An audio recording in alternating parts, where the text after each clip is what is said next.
everyone. Welcome to Business Today Television. I'm Siddharth Zarabi, and joining me now to decode the fine print of Budget 2024-25 is Neelkanth Mishra, Chief Economist at Axis Bank and Head of Global Research at Axis Capital. Neelkanth, morning. Welcome to the show. I'm going to try and make this simple for our viewers with your expertise and throw short questions at you, and let's see how it goes. The first, what does this budget do for India's growth? I think it has a negative impact in the near term, as it is intended to, because when you do fiscal consolidation, you are creating headwinds for growth. But this is very wise and carefully done, because when the economy is ready to stand on its own feet, then the government should be withdrawing support that it is. So in the near term, this is a withdrawal of support that the government had for the overall economy. In the medium term, I think this is very positive for growth, because what this does is signal to the markets and the economy that the government prioritizes macroeconomic stability. It improves visibility of interest rates, of inflation, of in aggregate, cost of capital, and therefore encourages companies to go ahead and invest. So I think it does a lot. Plus, because this was the first budget of the new government, it also lays out the priorities for the government over the next 5 years. Some of those we will start getting the details on in the next 6 months itself. So the next budget is due on the 1st of February 2025. We will start to see what the government means by simplification of income taxes, simplification of customs duties, what the government means by the brownfield development of existing cities, and a lot of such other interesting initiatives. From your reading so far, what are the new priorities that the government has indicated? So it's largely status quo. And frankly, when we think about the budget itself, so there are two parts to it, as you know. There is the budget arithmetic, and then there is the budget speech, which actually is slightly more forward-looking. So the budget arithmetic is intended to be quite boring, meaning that it's accounting, it's about how do you get taxes, how do you spend it, so and how much fiscal deficit you have. The new message in the budget arithmetic, the fiscal maths, was that the government intends to rationalize, streamline taxation, simplify taxation. So which is why you saw capital gains taxes across asset classes seeing some changes. We also saw the government acknowledging that there is a slack in the labor market, and therefore to explicitly announce, and it was very prominently placed in the budget speech as well, explicitly announce the employment-linked incentive schemes in order to create more formal sector jobs. Beyond that, most of the new priorities came up in the budget speech. So things like energy security, the finance minister saying explicitly that nuclear power is going to be a very important part of India's energy mix in the next 25 years. Was, I think, a very important statement. I think the prioritization of making India a product nation, the creation of the innovation fund, the focus on infrastructure and urban development. So all of these, while we have seen these announcements in the past, the fact that these will be priorities for the government in the next 5 years was important. Neelkanth, jobs seem to be the new focus, but a day before the budget, when I was looking at all the job-related measures that had been announced in the previous 10 years, there were several measures that have been announced, including the Atmanirbhar Bharat Rozgar Yojana, which was a PF subvention-linked scheme. What is different this time around, and is this going to yield immediate results, or as some people are pointing out, it will take time for these measures to have a real impact on the ground as far as new job creation is concerned? Yeah, so this, I think, will accelerate the formalization of jobs more than create new jobs. Remember that the first year allocation for these schemes is about 10,000 crores, about 100 billion rupees now, which is a lot of money. But in the context of uh, uh, 325 trillion rupee economy, it is 0.03% of GDP. So it is not something that is very substantial in terms of the size of the fiscal intervention. But it is an important signal. And remember that the approach that we have seen from this government is that once they identify a problem, they are relentless at the feedback loop that does this work? If it doesn't work, how can we tweak it? How can we make it larger? If it starts to work, can we amplify it? So I think that calibration we will start to see. But the key message for me was that they are looking at formal job creation a lot more actively than they were till last year. Now, will this necessarily create like tens of millions of jobs? I think that is the objective, but I think it'll take a while for it to really start to show up. I think a much bigger impact on jobs will be as the private sector investment starts to pick up with improved macroeconomic stability, falling cost of capital. Those, I think, are much more important as we and easing regulations. In fact, the economic survey, to the extent that it becomes like a guiding light for policy making for the government, it explicitly says that it is very, power is very addictive, but letting go of it is for the better of the governing and the governed. And I think it's a very powerful statement. So those are changes that I think can be much more substantial in terms of job creation. Neelkanth, what does this budget imply for the cost of capital, which the RBI and the MPC have to look at? So you're right. I think the base level of the cost of capital, the interest rate, is set by the MPC.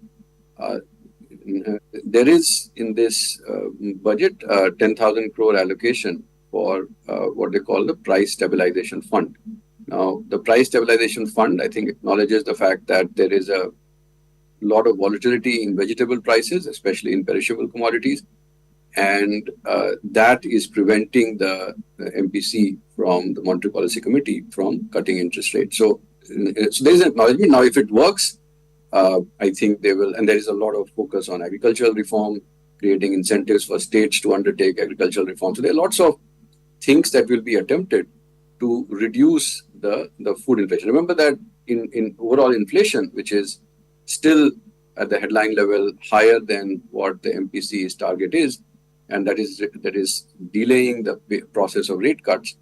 The core inflation, which is a non-food, non-fuel part, is actually well below 4%.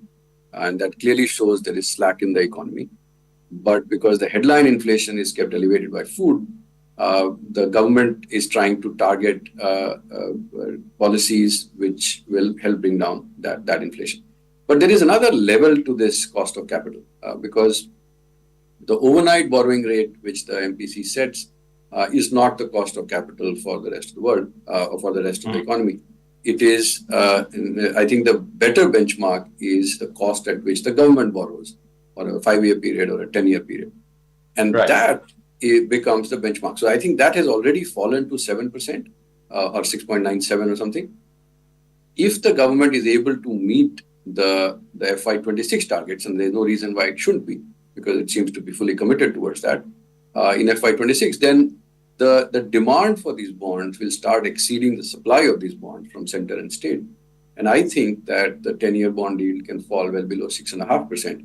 And if the MPC starts cutting rates and if food inflation was to become well behaved or better behaved, it is quite possible that we start seeing 10-year yields at 6%. The last time we saw that was during demonetization, which was an exceptional circumstance. So if we are able to bring the 10-year bond yields to 6%, the cost of mortgages, the cost of financing for the corporates, I think all of them start to come down. So that requires sustained hard work. I mean, it's like, weight reduction. I mean, it doesn't happen very quickly.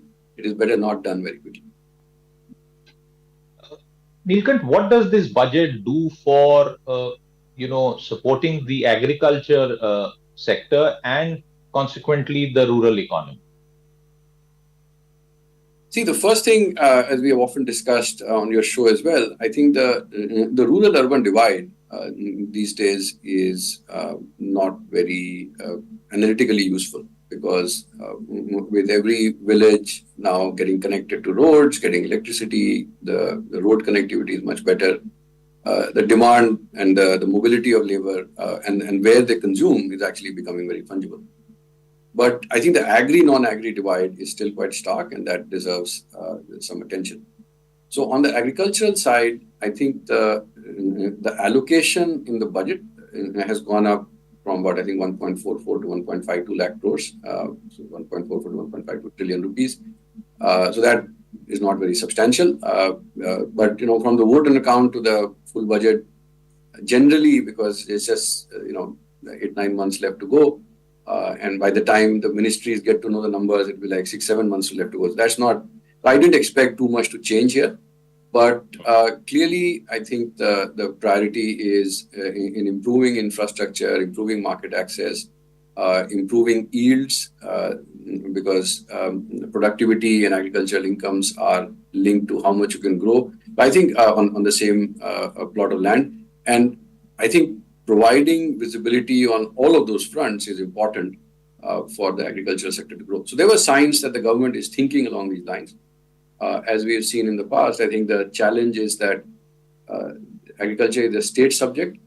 The center can only advise and guide and give model documents. The states have to implement. But I think how they deal with that, and fortunately, with the agriculture minister being an ex-chief minister of Madhya Pradesh, and Madhya Pradesh has been the poster child of successful agricultural reforms in India. It has gone from being a Bimaru state to producing more wheat than Punjab, and so on and so forth. And it has led to very widespread boost to agricultural incomes in Madhya Pradesh. So hopefully, with that experience behind him, I think the new agriculture minister can drive through these changes at the state level. Neelkanth, you must have also seen that as the budget speech was rolling out, various sectors in the markets were responding to the proposals. The one that stood out in the green was the FMCG sector. And taking it from there, what is in it for the budget to support consumption? Because that has also been a consistent macro theme for discussions in the run-up to this exercise. So what was very clear to me from the budget was that there is no explicit attempt to drive consumption. The reason why I think that consumption stocks started to do better, some of them are also reporting results, but point being that in some sectors, like say in cigarettes, there was not, there was no hike in excise duties. The drop in the import duties on gold and silver helped the jewelry manufacturers. So there were specific things that changed in the budget, which of course helped those specific stocks.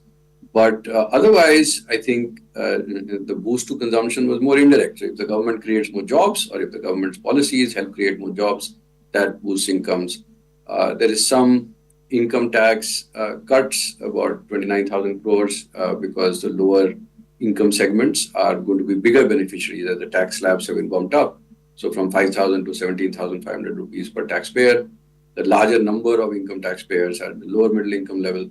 So the assumption is that some of this will flow through. But frankly, in the context of a 325 trillion rupee economy, a 0.1% change is not something that can meaningfully impact consumption in some of these sectors.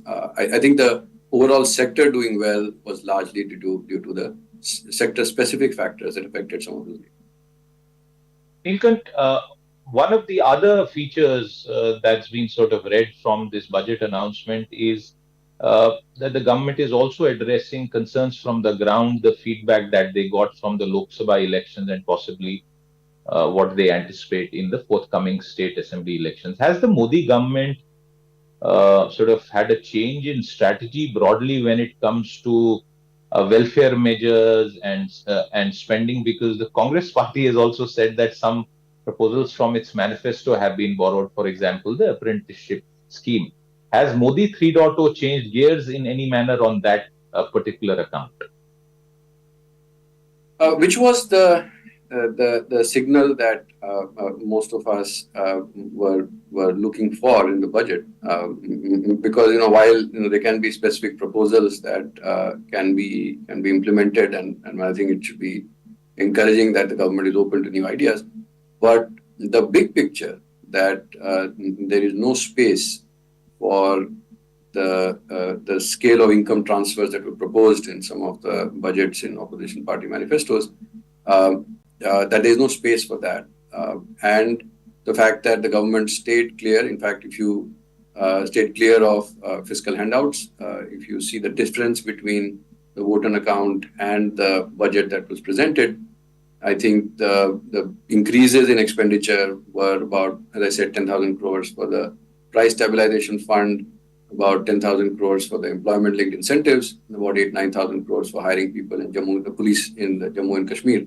But beyond that, the subsidy numbers were unchanged, the Narega numbers were unchanged. So most of the things were more or less the same. In fact, total spending on infrastructure also remained the same. So there was not that much. I mean, see, there will be political messaging, frankly. I mean, politicians need to do that, and they'll keep doing that. But from a pure macro perspective, I didn't see any change in stance. In fact, what I have observed and written about is that there's been a surge in income transfer schemes to women over the last 4 years. So they started with Andhra, Ammavodi scheme in 2020, then Assam, and then West Bengal, and then Tamil Nadu, and then Telangana, and MP, and now Maharashtra. So 10 states of India have implemented some of these schemes. The total expenditure now annualized is 1.8 lakh crores, 1.8 trillion rupees, 0.6% of GDP. So in the context of these kind of handouts, I think the government, perhaps central government, one, didn't need to do any more. But also, I think it's very cognizant of the fact that debt to GDP is still very high. The process of bringing that down to acceptable levels is a prolonged one.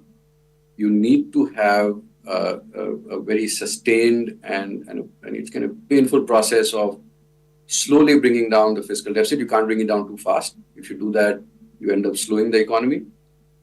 But if you have to bring it down in a sustained way, a steady way, and you need to improve quality of expenditure. And the measurement of quality is for how many years is it going to affect growth. So if you hand out money, it affects growth for 1 year, and then the impact starts to fade away.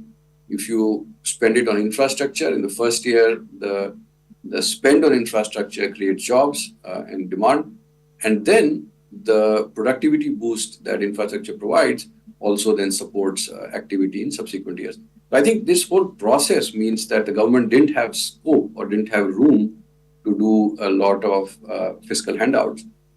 And so, frankly, I don't see that policy shift happening at all. In fact, the government is staying put on its objective of bringing down cost of capital and shrinking the government's footprint on the economy. Would it be right to say that the RBI bonanza that was received got used up through some of the interim budget pronouncements and the revised budget, and that's how both from this additional 30,000 crore that you just put together for our viewers, plus the deficit reduction, that's where all that money has gone? So, see, the remarkable thing about the team that writes this budget or works on the budget is that they are very structured in their thinking and very focused on medium-term objectives. So the key message that came out, and as expected for us, was that the one-off gains should be spent as one-off. So you cannot take a one-time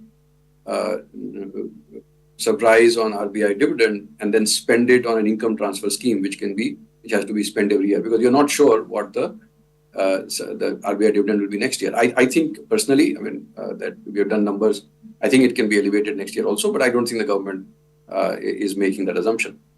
On the other hand, if there are gains which are sustainable in nature, then those can be spent on a sustainable way. So for example, the gains that come from higher STT, from the changes in capital gains taxation, effectively are being handed over for that 29,000 crore cut. So what you gain on a sustainable way, you kind of pass on a sustainable way. The RBI dividend has been used to bring down the fiscal deficit.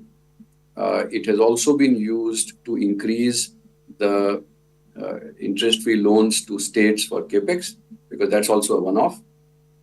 So I think the principles that have been followed seem very logical and structured. I can't help but think when you give this very good example of one-off, of comparing it with a farmer selling his land and then sort of blowing up all the money, and that's a one-off thing. But as we wind down this conversation, two quick points. There was this very stark mention in the survey regarding food inflation and that being used to compute monetary policy. Is there anything in the budget where you saw a reflection of that argument, and can we see that go ahead in the forthcoming time? Yeah, so this is so I think what Dr. Nageshwaran raises in the economic survey is a very important debate. There was a reason that the Ujit Patel committee, which recommended the 4% plus minus 2% inflation target for India at a headline level, that they did it at a headline level. And I think the assumption was that the share of food will fall off very sharply. Remember, they were doing this in 2014-15. Food inflation was very high, but food was about 46% of the basket. The assumption was that in another 10 years or 5-7 years, because remember, these policies are meant to be for a long period, that the share of food in inflation will come off, in the consumption basket will come off, and therefore it will become less important. And that is why they gave it at a headline level. Now, what has happened, as you must have seen from the consumption expenditure survey of 2023, that the share of food has only fallen from 46% to 43%. Food remains very large, and therefore it's almost held hostage to the monetary policy is held hostage to volatility in food prices. So there needs to be a rethink. And in a way, I'm very happy that Dr. Nageshwaran has brought up this. And I'm sure as the MPC and the new MPC needs to be selected, at some point, I think the government may look to change the regulation. But the budget may not be the right place to do it. And that debate, that discussion needs to happen between the Reserve Bank and the government of India. And then possibly changes can be made. But at least triggering that debate is very important, because we have slack in the economy. There is no fiscal space, because, as we discussed before, the economy is 1.5 years behind where it was supposed to be pre-pandemic. There is a surplus of, 1.5 crore workers. And there's no fiscal space because the debt to GDP is high. And the RBI cannot cut interest rates because food inflation is high. Now, and there is clear evidence of slack. Real wage growth is weak. The core inflation is at 3%, well below the 4% target for overall headline. And so the monetary policy can be stimulative, but it cannot be right now because of the definition or the rules under which the MPC works. So can those rules be modified? At least I think it is worthy of a debate, and I hope that debate happens. And I would put that in that entire debate in the category of a much-needed reform. The sooner, the better. One final question. Was something missing in the budget that you have noticed and you wish was there? Frankly, my expectations from the budget remain quite limited in the sense that the government has changed the cycle. See, and this is where I think for the markets as a whole as well, I think the emphasis given to budgets and the that the noise that emerges is something that is completely unwarranted. It is all muscle memory of the time when the government of India used to have a much larger economic footprint because it had the monopoly on investing in steel, in airlines, in telecom, in every other sector, and therefore what the government did in the budget was very important for the economy. I think the government's role in the economy has shrunk, and therefore my expectations from the budget are generally about the fiscal math and very little else. This was the first budget of the new government, and the president had stated in her speech, and as you know, she speaks on behalf of the cabinet, that policy announcements in terms of direction of reforms. And I think broadly, I think 1 month was not time enough for details to be fleshed out, but there was enough that gave directions on what the government is going to prioritize in the next 5 years. So, no, I can't, because my expectations are so low, frankly, there was nothing in the budget which actually missed my expectation. Absolutely. Neelkanth, and that perhaps is the best way to look at a union budget. There will be another occasion in just a few months from now, as you pointed out. We've done this twice this calendar year, and we will be doing it twice in the current financial year as well. So I hope to see you again on this subject and others. For now, thank you very much for your time. With that, it's a wrap on this conversation. Lots of headlines from this interview, viewers. Do take a look once again. We'll be back with more. Until then, goodbye.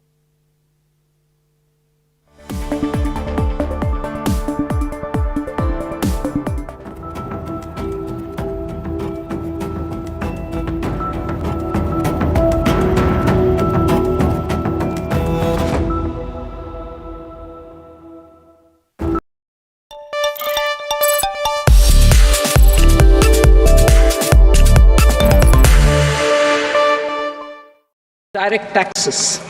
We will continue our efforts to simplify taxes